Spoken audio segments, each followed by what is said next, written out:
அவங்க நடிக்கக்கூடிய திரைப்படங்கள்ல வந்து லாக்அப் டெத்தை வந்து நியாயப்படுத்தக்கூடிய வகையிலே நடித்துவிட்டு இன்னைக்கு புதிதாக அரசியலிலே காலடி எடுத்து வைத்தவுடன் அவங்க மக்களுக்கு மீது அக்கறை இருக்கும்பொழுது அப்படிங்கிற மாதிரி பேசும்பொழுது தான் நகைச்சுவையாக இருக்கு.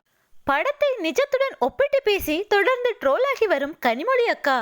இன்றைய தினம் திருநெல்வேலியில் நடந்த செய்தியாளர்கள் சந்திப்பில் கனிமொழி அவர்களிடம் செய்தியாளர்கள் 25 லாக்அப் டெத்துக்கும் நிவாரணம் தருவீர்களா என்று தமிழக வெற்றி கழக தலைவர் விஜய் அவர்கள் கேட்டுள்ளார். அதற்கு உங்களுடைய பதில் என்ன என்று கேட்டதற்கு, ஒரு திரைப்படம் மக்களுக்கு நல்ல செய்தியை கொடுக்க வேண்டும்.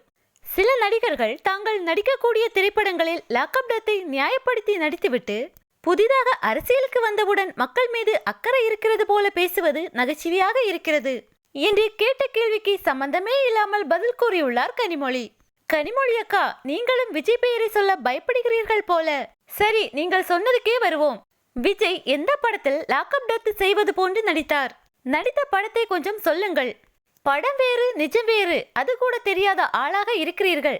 சரி, நீங்கள் சொன்ன தேர்தல் அறிக்கைக்கே வருவோம். கடந்த தேர்தல் அறிக்கையில் நீங்கள் தமிழகத்தில் தான் அதிக விதவை பெண்கள் இருக்கிறார்கள் சொன்னீங்க. நாங்கள் ஆட்சிக்கு வந்தால் டாஸ்மாகை மூடுவோம் என்று சொன்னீர்கள், செய்தீர்களா? அடுத்த முறை எதை சொல்லி மக்களிடம் ஓட்டு கேட்க செல்வீர்கள் கனிமொழி அவர்களே? இனி தளபதி விஜயின் வளர்ச்சியை உங்களால் ஒன்றும் செய்ய முடியாது. 2026 தமிழக வெற்றி கழகம் தான் வெற்றி பெறும்.